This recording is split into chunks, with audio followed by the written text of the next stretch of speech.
André Passos Cordeiro, presidente executivo da Biquim, Associação Brasileira da Indústria Química, e hoje eu estou aqui com o João Paulo Madruga, gerente executivo de Relações Institucionais da Petrobras. Tudo bem, João? É um prazer estar aqui contigo, é um prazer ter você aqui com a gente nesse primeiro episódio do AbiquimCast para falar sobre plano estratégico da Petrobras e sinergia com a indústria química. Espero que a gente tenha aqui uma boa conversa, espero que a gente também tenha outras oportunidades, além dessa aí, certamente teremos para conversar sobre todas as interações entre essa empresa que é o orgulho dos brasileiros e tem muito a contribuir aí já contribuiu e contribuirá ainda mais para o desenvolvimento da indústria química no Brasil. Seja muito bem-vindo.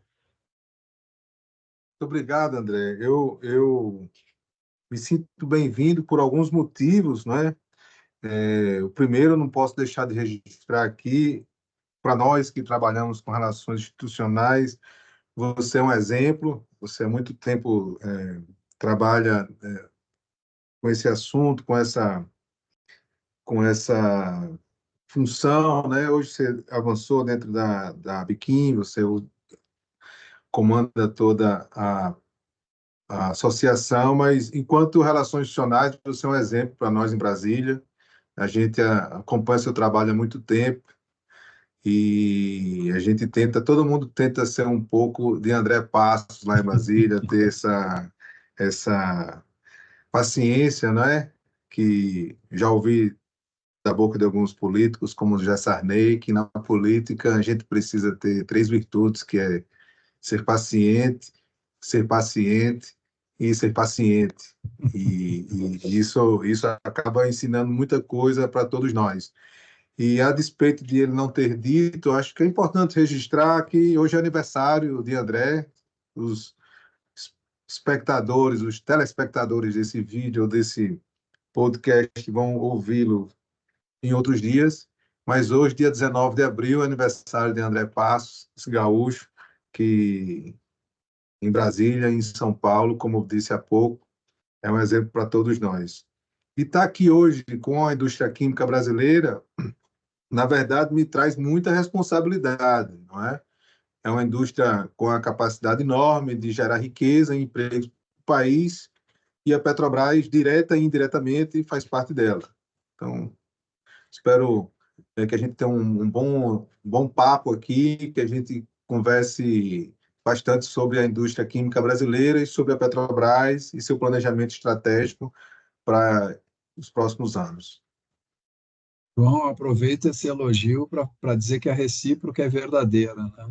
A gente se conhece há um tempinho aí, não muito tempo, mas no tempo que a gente se conhece já deu para perceber que você é uma pessoa na nossa área e nas outras áreas que atuou, disposta à construção permanente do diálogo, à construção de consensos, focada na solução do problema, né, João? Acho que isso na nossa profissão também é muito importante, né? E acho que é um diferencial, assim, focar em resolver o problema, deixar os ruídos fora da sala na medida do possível. Então, eu tenho aprendido muito aí com a tua presença na gestão da Petrobras a respeito disso, né? Procurar a solução do problema, procurar trabalhar para deixar o ruído fora da sala, endereçar soluções concretas, ter uma atuação, e aí eu me permito colocar mais uma qualidade de quem trabalha nessa área que eu acho que tá entre as que você enfileira aí, né? Que é a persistência, né? Então, paciência, paciência, paciência e muita persistência, né?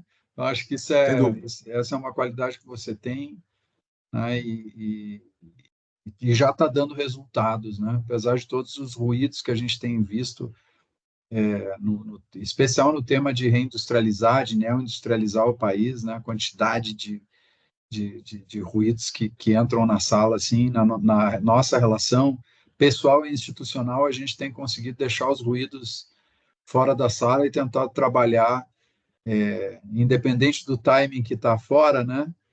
No timing da solução.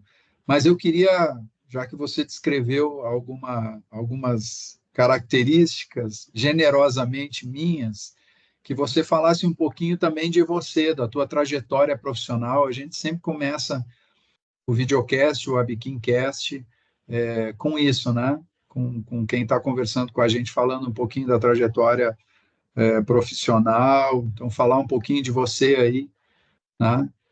Da sua trajetória, enfim, né? Eu queria te pedir aí que falasse um pouquinho aí da tua característica, das tuas características e da trajetória profissional.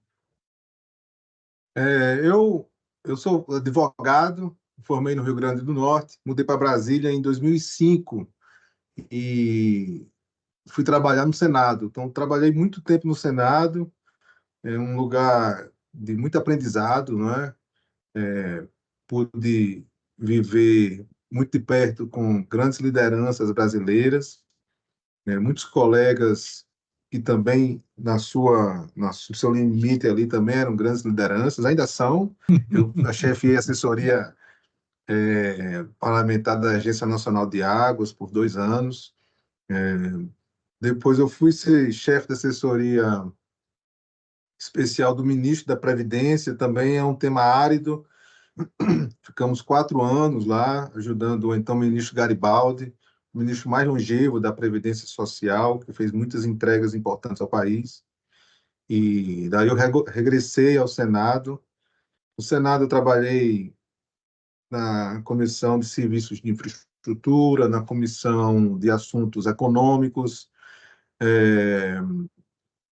Com Garibaldi eu pude ter ali uma oportunidade única, que foi trabalhar na presidência do Senado, né, que é ali um dos epicentros, pelo menos, né, da nossa política, do nosso país, e acabei ficando ali um, um ser, um indivíduo criado na esplanada dos ministérios. Eu sou do Ministério do Meio Ambiente, concursado, sou analista ambiental, que às vezes confunde a cabeça das pessoas, mas não deveria, né? Inclusive por um motivo que, no fundo da alma, todo mundo já sabe, a Petrobras tem uma convivência exemplar com o meio ambiente, não só na sua atividade exemplar de preservação, mas no incentivo a atividades sociais, de proteção, que a gente vai falar aqui durante nossa conversa. E entre executivo e legislativo, eu acho que já são 19 anos de trabalho ali, incluindo agora esse tempo na Petrobras. Então, eu me sinto muito parte dessa atividade. Eu acho que já tive minhas dúvidas do que eu queria seguir, se era advocacia ou relações institucionais, mas um pouco aqui na filosofia Zeca Pagodinho, não é? A vida acabou me levando por esse caminho e eu estou muito certo de que posso colaborar onde quer que eu esteja para, como você falou, né, construir esses consensos, deixar que nossa experiência possa colaborar na solução de problemas. A gente tem mais um ponto em comum aí, Madruga, que é trabalhar com água, né? Eu trabalhei por 2 anos numa companhia de saneamento no Rio Grande do Sul e realmente o que você está dizendo é uma grande verdade. Trabalhar com água é mais fácil que trabalhar com petróleo e gás e com petroquímica, pode ter certeza, né? Tem seus desafios, mas a complexidade do mercado no qual a gente trabalha, no qual a gente procura liderar e resolver problemas, eu creio que não tem igual, né? A indústria do óleo e gás é uma indústria que também está na base de todas as indústrias, né? Assim como a petroquímica, né? Eu não há indústria no mundo que não use hoje ainda óleo e gás como energético ou como matéria-prima, né, João? Todas usam, indistintamente, assim como todas usam químicos. Eu diria mais, não só a indústria, né, João? Que é uma injustiça a gente falar que químicos e óleo e gás são usados só na indústria. Na verdade, eles são usados em todo o setor produtivo, né? No agronegócio, por exemplo, lá não, nada se move também sem óleo, gás e químicos, né? Então, eu queria que você falasse um pouquinho aí, já que a gente tem essa visão de que no nascedouro, né, na indústria de óleo e gás, começa a se estruturar todo um campo produtivo, né, que enfrenta as necessidades que a sociedade apresenta de consumo, de reprodução da vida, né? Queria que você falasse um pouquinho desse documento que é tão importante, que é o Plano Estratégico da Petrobras para 2024 a 2028, né? Falar das premissas do plano e falar dos principais pontos que o norteiam, né? Acho que é importante porque, embora a Petrobras já tenha feito um processo de divulgação amplo, tenha estado, inclusive, no nosso conselho diretor, né, João, apresentando, a gente já agradece novamente aqui, foi esclarecedor. É legal a gente divulgar aí para a sociedade, pro que se relaciona, que vai assistir aqui, o que esse plano pretende, né? Quais são os desafios que ele enfrenta e os principais pontos aí que o dirige. O plano estratégico é um documento que é, todas as empresas que estão ali com papel em bolsa, ou têm compromissos claros com os seus investidores, elas se propõem a fazer, às vezes, até estatutariamente tem o dever de fazer, que não é nada mais, nada menos do que uma mensagem pública do que nós estamos pensando, por que nós estamos pensando e onde nós queremos chegar. Então, são diretrizes, objetivos, metas que nós pretendemos alcançar. Então, a gente viveu uma mudança de administração no país, teve uma eleição há 2 anos atrás, e isso levou a mudanças também no funcionamento de suas estatais. Então, nosso PE, nosso Plano Estratégico 24, 28, que é importante registrar, a Petrobras já trabalha no Plano Estratégico 25, 29, né? A gente já tem aqui um volume de massa crítica já para fazer alterações nesse 24, 28. Ele já foi feito com diferenças substanciais do anterior. A gente teve aqui a escolha pela diretoria de novos direcionadores estratégicos, né?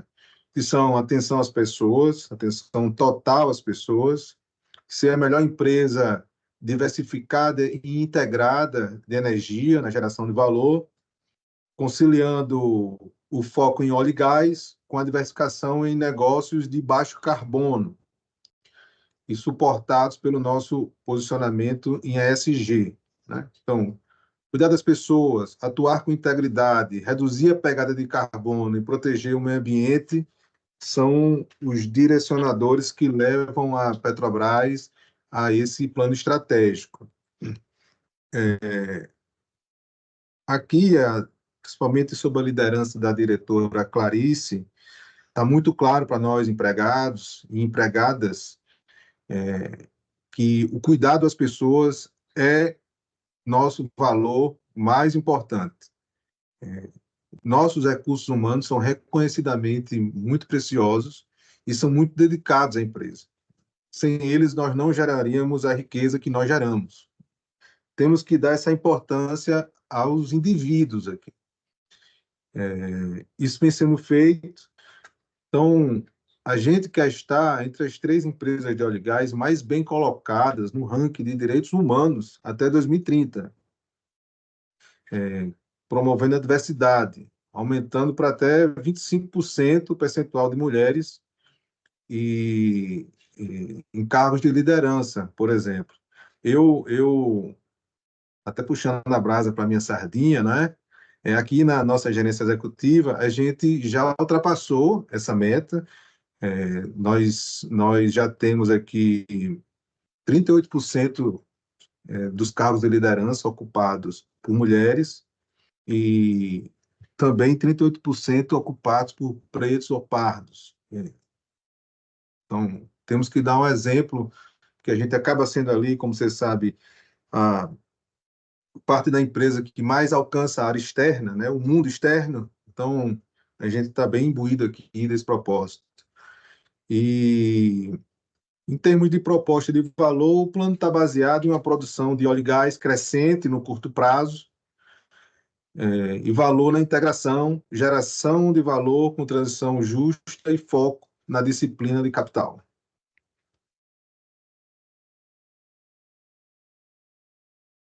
Bom, João, assim, eu queria conversar um pouquinho sobre as sinergias, né, entre a indústria química e a indústria de óleo e gás, entre a Petrobras e o setor químico brasileiro, né?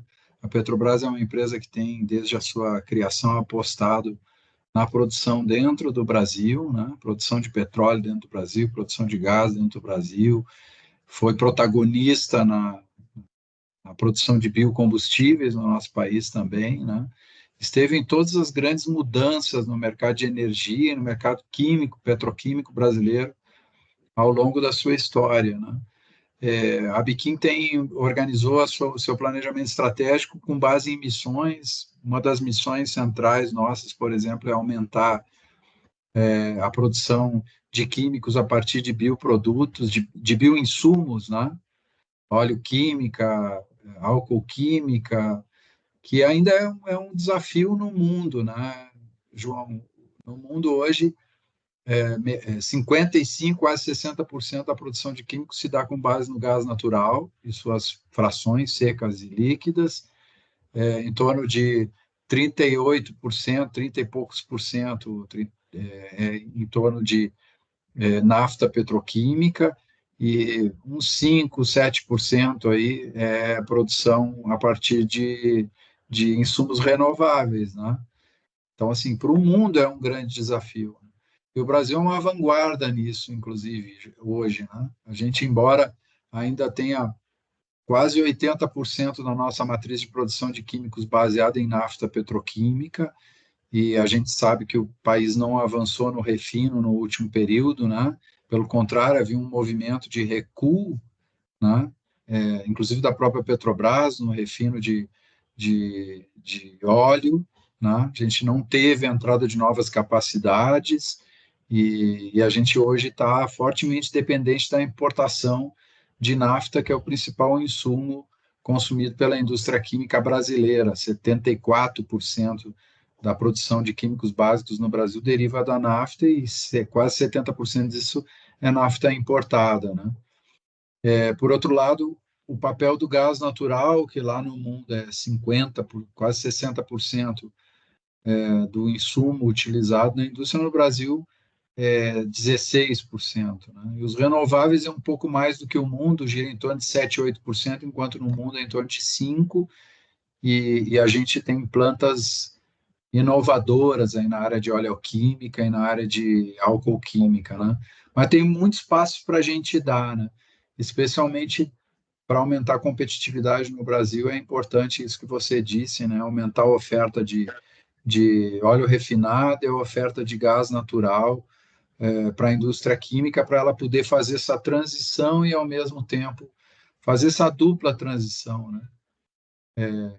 Sair da nafta para o gás e, ao mesmo tempo, ir avançando nos renováveis ali, né? Então, eu queria, se você puder falar aí um pouquinho sobre o que a Petrobras pensa disso, né, nessa integração que a gente vê importante, essas sinergias, inclusive registrar que a gente, no dia que está sendo gravado esse videocast, né, vai ser visto provavelmente um pouco mais para frente, mas a gente assinou, né, um memorando de entendimentos aí com a Petrobras, importantíssimo. Pela primeira vez, há uma assinatura de um memorando para a gente organizar um trabalho entre a associação, ou seja, o conjunto do setor químico, e a Petrobras, para a gente avançar na pauta do gás natural, né? Do fornecimento do gás natural para a indústria química em bloco, estudar como a gente pode avançar nisso. Então, é um momento importante de concretização aí de oportunidades, mas é importante falar, eu queria que tu falasse um pouquinho desse ponto de encontro, né? Das oportunidades, das dificuldades, enfim. Vou começar pelo final mesmo, né? O memorando mencionado por você, eu acho que é um bom exemplo do poder da aproximação e do diálogo, né? A Biquim foi recebida aqui, boa parte da Biquim, acho que todo o conselho, né? Sim. E outros CEOs foram recebidos pelo nosso presidente Jean Paul. Você estava na reunião conosco e foi uma reunião muito positiva. Foi uma reunião sem se preocupar com o relógio, né? Todos puderam falar, e a gente vê que temos muitas convergências, quase tudo é convergência. Sabemos das preocupações do setor no que diz respeito ao gás natural. É um insumo elementar para a atividade. Concordamos que, comparativamente, o nosso país, ele tem uma formação geológica não tão favorável assim ao gás, né? Somos muito mais produtores de óleo, mas acreditamos que podemos avançar a despeito disso. Existe um conjunto de ações e políticas que podem ser feitas, que pode, que vão na direção de conduzir a indústria petroquímica brasileira para um futuro melhor, né? Políticas tarifárias de importação, um aumento da oferta do gás, né? A produção do gás, a oferta do gás, melhoria na infraestrutura do gás, novas formas de contratos na comercialização desse gás. E dessa reunião, avançamos para um grupo de trabalho, quebramos bastante a cabeça aqui, boas reuniões. Desse grupo de trabalho, avançamos para esse memorando de entendimento. É importante que a gente diga que a Petrobras está voltando para a Biquim, né? A gente... Vou até depois perguntar a Francisco, André, como é que está nosso processo, mas já tem essa direção da Petrobras voltar a ser membro da Biquim. E sobre a oferta de gás, eu acho que muitos já sabem, mas o que pode ser dito é que a Petrobras vai concluir a Rota 3 esse ano, né? A gente deve conseguir ainda, neste ano, aumentar a oferta de gás na infraestrutura. Até mais alguns anos para frente, isso vai significar 18 milhões de metros cúbicos de gás dia, é um volume considerável, deverá naturalmente impactar no valor do gás para baixo, a conhecida lei da oferta e da demanda. Depois tem um projeto que é em parceria com a Equinor, onde eles são operadores, MC33, né, que vai entregar um volume bem parecido, se eu não me engano, 16 milhões de metros cúbicos dia, e a gente acredita que isso vai impactar positivamente. Até lá, o país tem que desenvolver e aplicar, executar outros instrumentos.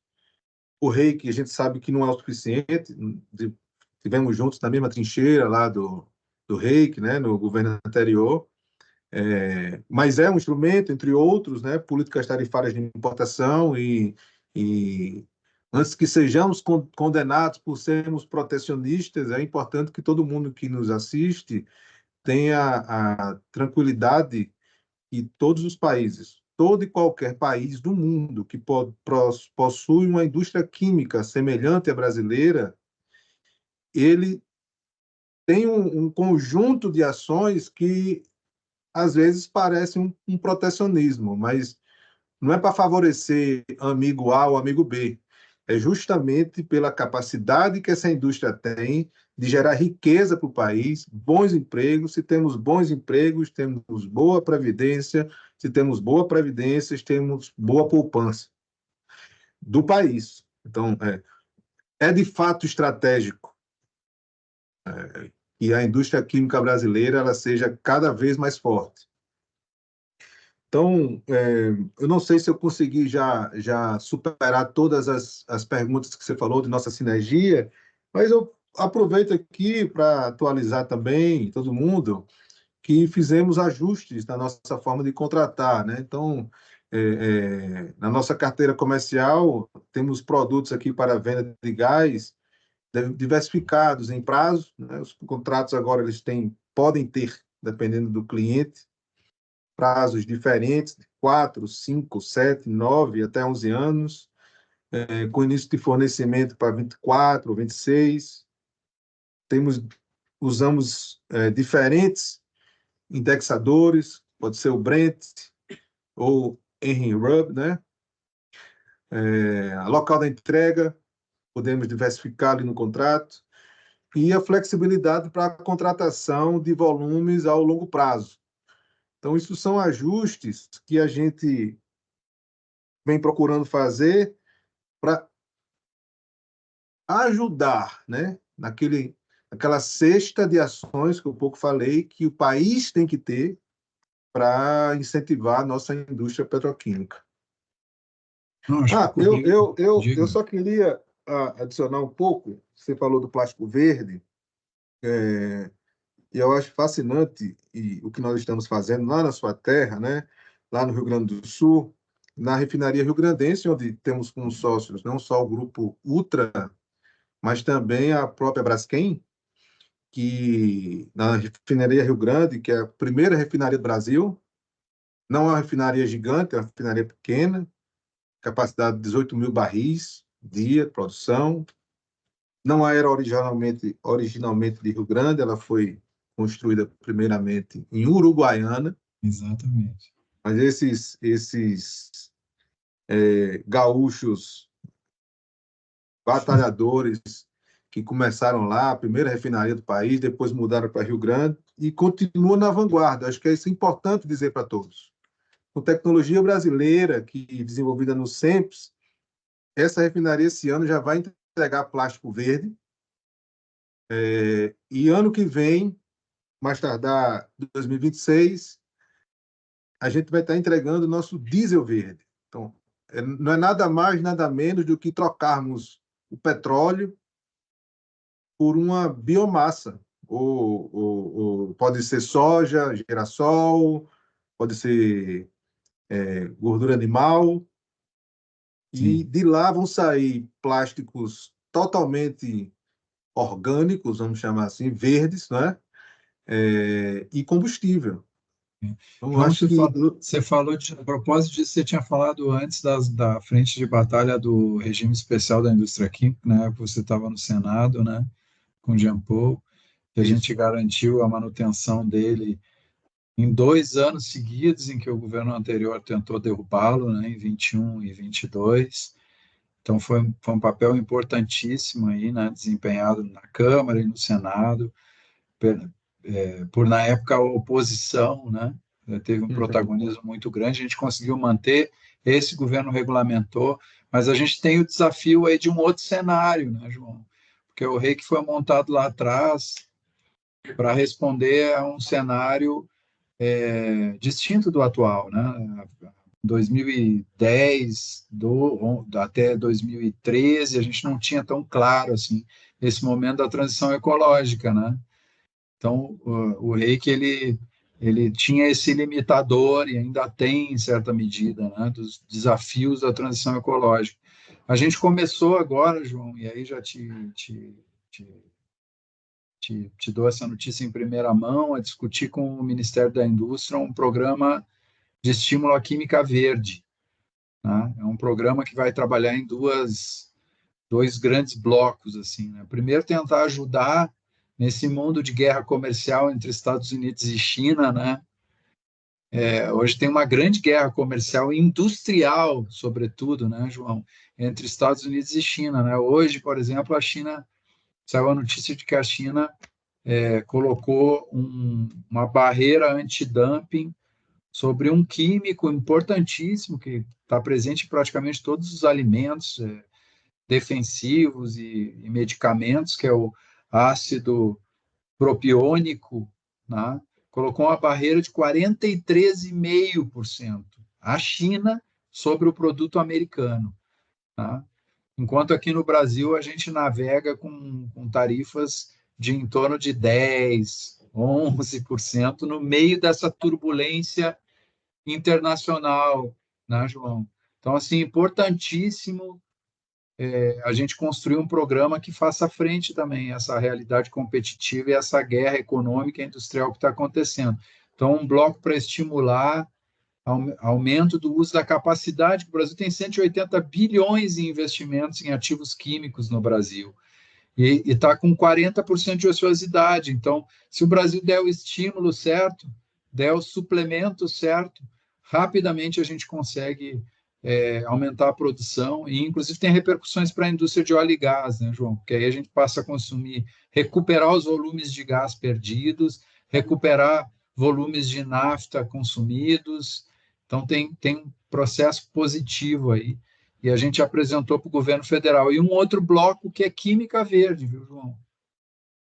Que é estimular os investimentos em química verde, né? Como, por exemplo, o processo de biorefino integrado à química, que tem lá como exemplo de projeto esse que você citou da Rio Grandense. Mas fazer isso de maneira em escala maior e para aumentar a participação aí da matéria-prima renovável na produção de químicos, produzindo nafta verde, por exemplo, né, que é o que vai surgir lá da biorefinaria em Rio Grande. Então, a gente está trabalhando e a gente vai também, aí aqui, quer contar muito com a Petrobras nessa frente aí para discutir com o governo a importância de fazer esse programa, né? O governo já fez o mover corretamente, mas tem que fazer para a indústria de base para a gente não desequilibrar, né? Então, aproveitei um pouquinho o gancho do que você falou, né? Agora, seria legal a gente também dar uma conversada sobre esse aspecto dos renováveis na vida da Petrobras, né? Além do exemplo lá de Rio Grande, vocês têm falado muito, a empresa tem falado muito nas energias renováveis, né, João? Em fazer da Petrobras uma empresa para além do fóssil, né, do óleo e do gás, que é e continuará sendo por um bom tempo ainda importante, mas em direção às energias renováveis, aos insumos renováveis, enfim. É uma mudança importante de orientação da empresa em relação ao que vinha acontecendo até aqui, né? Acho que é legal falar um pouquinho, se puder falar um pouquinho mais sobre esse ponto, né? É, eu acho que o número ele é muito autoexplicativo.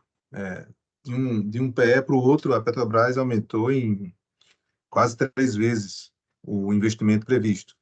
Então, nós temos aí um investimento previsto de 11 bilhões de dólares nesse PE em projetos de descarbonização, vamos chamar assim, né? Que é um pouco mais amplo do que propriamente renováveis. Então, a gente tem 3,9 bilhões de dólares previstos para ações de descarbonização de nossas operações, que é conhecido como escopos 1 e 2, e 7 bilhões de dólares previstos para o escopo 3, além de um investimento relevante em pesquisa e desenvolvimento de quase 1 bilhão de dólares. Então, a gente tem alterou de forma significativa o rumo da Nau Petrobras. É, no entanto, eu acho que é importante registrar que o mundo vive um momento de reflexão sobre a velocidade dessa transição, né? Nesta semana mesmo, a gente viu aí notícias, a gente ainda não foi profundo para interpretar, mas a gente viu que a Tesla demitiu 140 mil empregados na Califórnia por uma diminuição significativa na venda de seus veículos, né? A gente já viu o Reino Unido anunciar no passado uma extensão do prazo para produzir carros a combustão, né?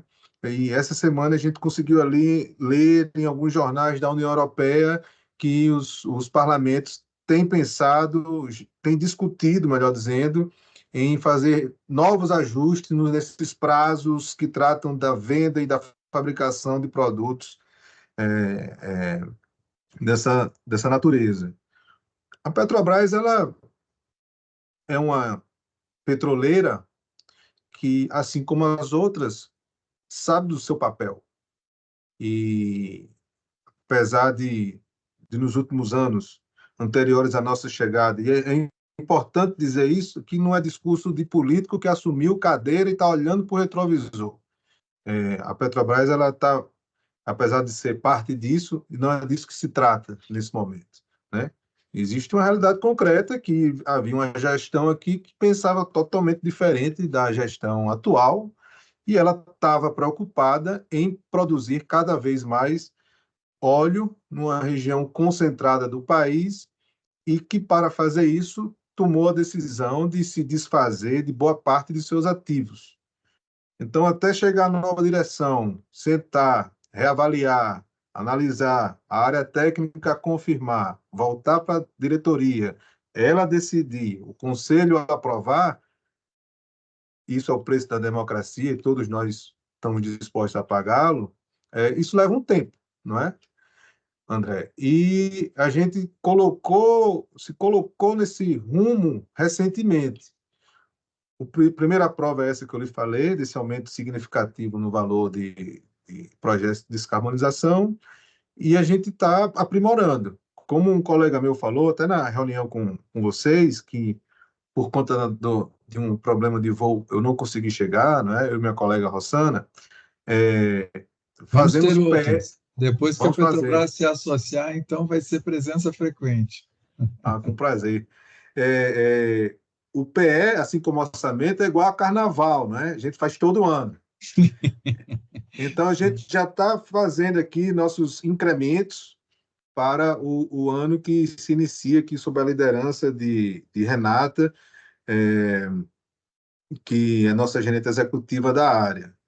Então, o foco é descarbonizar até 2030, escopo 1 e escopo 2.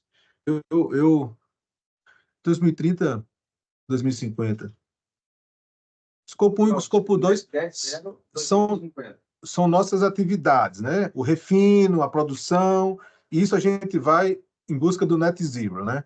E o escopo 3, né? Que é o produto em si que a gente comercializa, ele fica um pouco fora do alcance total da empresa, mas a gente tem muito orgulho de dizer que produz um dos petróleos com a menor pegada de carbono do mundo, o que, o que vai garantir que ele provavelmente seja o petróleo que será mais comprado pelo mundo, né? Daqui a Sim. alguns anos, com toda a humanidade preocupada em diminuir a emissão de CO2 na atmosfera, vai se comprar cada vez mais produtos com menos pegada e o nosso produto ele tem menos pegada. Sabe que esse Então, é mais um ponto em comum entre a indústria química e a Petrobras, né? Recentemente, a gente esteve conversando com a ministra de Meio Ambiente, Marina Silva, sobre esse ponto, né? Nós, no Brasil, hoje já produzimos químicos com uma pegada até 50% menor que o resto do mundo, até 35% menor do que a europeia, né, que é quem mais faz propaganda, né, João, das medidas que toma para reduzir pegada de carbono. Então, no entanto, a gente sofre concorrência, vocês também, né, de processos produtivos mais sujos, vamos dizer assim, do ponto de vista de pegada de carbono, né? E o Brasil precisa ter consciência disso, nós acreditamos, João, de que é importante defender uma indústria que é mais sustentável aqui sob todos os aspectos, né? Escopo 1, escopo 2, escopo 3, né? Então, trabalhar nessa direção para nós é fundamental aí também, né? De olhar o mercado desse ponto de vista, né? Mas tem aí uma grande oportunidade para a gente também de trabalho conjunto aí, porque se você reduz a pegada dos seus processos, isso impacta nos nossos aqui também, né? Isso é fundamental, uma boa notícia aí para todos mas, nós, né? mas é só para deixar a informação clara, a Petrobras tem como meta atingir emissões de carbono líquidas zero em 2050 Sim, e manter as emissões de metano próximas a zero, aí sim até 2030, né? Em um esforço sim, de descarbonizar nosso processo produtivo. que é justamente o escopo 1 e 2, é o processo produtivo. Ótimo.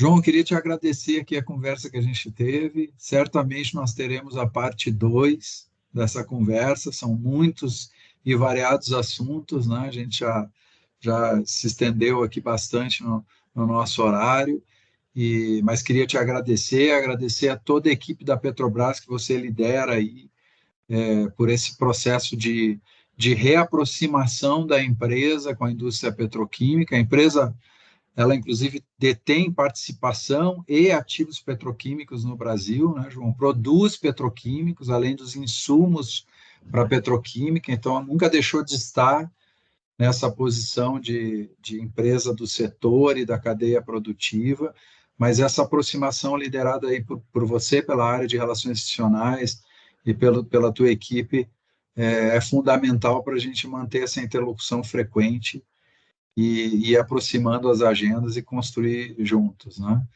Então, queria te agradecer muito aí, pedir que tu fizesse aí as palavras de conclusão do nosso videocast e já deixar o convite aqui para a gente fazer mais um aí, certo? Certo, convite aceito. Quero agradecer aqui em nome da equipe os elogios, né, que você fez. Quero agradecer as palavras que você fez a mim, mas, mais uma vez, essa liderança nossa aqui da Gerência Executiva de Relacionamento Institucional, que, por um acaso, neste momento, é feita por mim tendo uma pessoa como você, André, como Obrigado. exemplo, realmente. Eu há muito tempo fiquei ali do outro lado do balcão, não é?